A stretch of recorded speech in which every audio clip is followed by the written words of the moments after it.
નમસ્કાર વિદ્યાર્થીઓ, આજે આપણે ધોરણ 8ના પાઠ્યપુસ્તકમાંથી કવિ દયારામની એક બહુ જ સરસ રચના સમજવાના છીએ. એનું શીર્ષક છે ચિત્ત તું શિદને ચિંતા ધરે.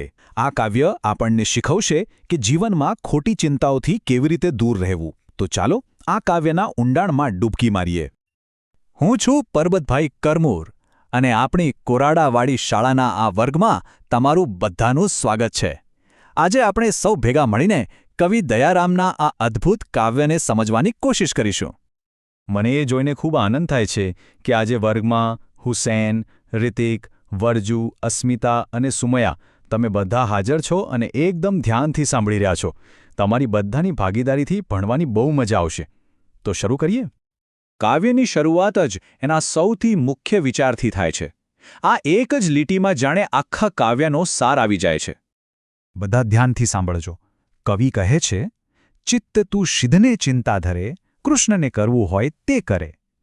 અહીં કવિ સીધી વાત આપણા મન સાથે કરે છે કે હે મન, તું શું કામ ખોટી ચિંતા કરે છે? રિતિક, ચાલ તું જ કહે જોઈએ. આ પહેલી બે લીટીમાં કવિ આપણને શું સમજાવવા માંગે છે? જરા વિચાર તો કર. બિલકુલ. કવિ આપણા ચંચલ મનને જ સવાલ પૂછે છે કે ભાઈ તું ચિંતા શું કામ કરે છે? બધું ચલાવવાવાળો તો ઉપરવાળો છે. જે થવાનું છે એ તો એની મરજીથી જ થવાનું છે. અહીં કૃષ્ણનો અર્થ માત્ર ભગવાન કૃષ્ણ નથી, પણ એ પરમાત્મા છે જેણે આખી દુનિયા બનાવી છે.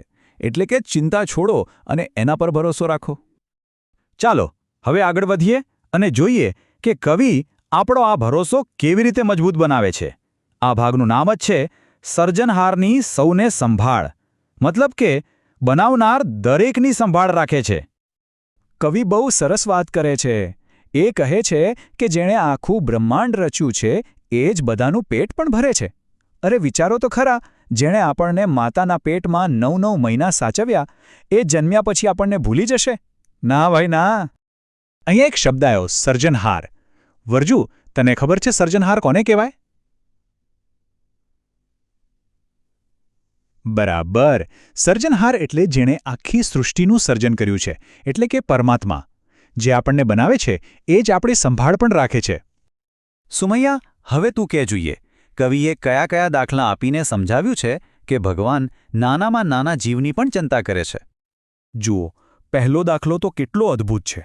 જ્યારે બાળક માતાના ગર્ભમાં હોય ત્યારે એ કંઈ જ નથી કરી શકતું, છતાંય એને બધું પોષણ મળી રહે છે. આ ઈશ્વરનો ચમત્કાર છે. બીજું શું છે? અને હવે આ બીજું ઉદાહરણ જુઓ. પથ્થરની અંદર જે કીડો રહે છે એને કોણ જમવાનું આપવા જતું હશે? કોઈ નહીં. છતાંય ભગવાન એના સુધી પણ ખોરાક પહોંચાડે છે. એની નજરમાંથી કોઈ બાકાત નથી. અને છેલ્લો દાખલો, આકાશમાં ઉડતા પક્ષીઓનો. એમની પાસે ક્યાં કોઈ નોકરી ધંધો છે કે બેંકમાં પૈસા છે? છતાંય રોજ સાંજે એમનો દાણો મળી જ રહે છે. આ બધી વ્યવસ્થા એ જ સર્જનહાર કરે છે. હવે કવિ આપણને પ્રકૃતિ પાસેથી શીખવાનું કહે છે. આ વિભાગનું શીર્ષક જ એવું છે, જેનું જેવું કામ. કવિ કહે છે કે કુદરતમાં જેને જે કામ સોંપ્યું છે એ બસ પોતાનું કામ કર્યા કરે છે, કોઈ દલીલ નથી કરતું. તો પછી હે મન, તું એકલો જ શું કામ ખોટા તર્ક વિતર્ક કરીને દુઃખી થાય છે? અસ્મિતા, આનો મતલબ શું થયો ખબર છે? ઝાડ ક્યારેય એવું નથી વિચારતું કે હું ફળ આપું કે ન આપું. દરિયો હંમેશા પોતાની મર્યાદામાં રહે છે. આ બધું ઈશ્વરની ગોઠવેલી વ્યવસ્થા પ્રમાણે ચાલે છે. તો પછી આપણે માણસો જ શું કામ ચિંતા કરીને એ વ્યવસ્થામાં દખલ કરીએ છીએ? અને હવે આપણે કાવ્યના અંત તરફ આવી ગયા છીએ, જ્યાં કવિ સીધો અને સચોટ સવાલ પૂછે છે કે ભાઈ આ ચિંતા કરવાથી વળે શું? કવિ તો આપણા મોટા ગ્રંથો ઉપનિષદોનો હવાલો આપીને કહે છે કે જે થવાનું છે એ તો થઈને જ રહેશે, એને કોઈ રોકી નહીં શકે. એટલે મનમાં ભગવાન પર ભરોસો રાખ. અને છેલ્લે કવિ પોતાનું નામ દયા વાપરીને આપણને સૌને કહે છે કે હે દયાળુ મન, તું ડર નહીં. હુસૈન, ચાલ હવે આખા કાવ્યનો સાર તું જ કહે. કવિ આપણને શું કરવાનું કહે છે અને શું છોડી દેવાનું કહે છે?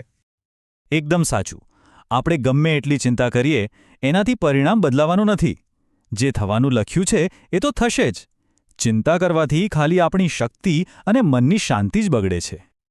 તો આ કાવ્યનો છેલ્લો અને સૌથી મોટો સંદેશ એ જ છે કે ચિંતા કરવાનું છોડી દો. એ સર્જનહાર પર પૂરેપૂરી શ્રદ્ધા રાખો અને બસ તમારું કામ ઈમાનદારીથી કર્યા કરો. ફળ શું મળશે એની ચિંતા એના પર છોડી દો. તો બાળકો, આજના આ વર્ગને આપણે એક સવાલ સાથે પૂરો કરીએ. કવિ દયારામે તો આ વાત સદીઓ પહેલાં કહી હતી, પણ વિચારો, આજની આ ભાગદોડવાળી અને ટેન્શનવાળી જિંદગીમાં આપણે આ ચિંતાને છોડીને ભગવાનમાં શ્રદ્ધા કેવી રીતે રાખી શકીએ? આ સવાલનો જવાબ તમારે બધાએ શાંતિથી વિચારવાનો છે.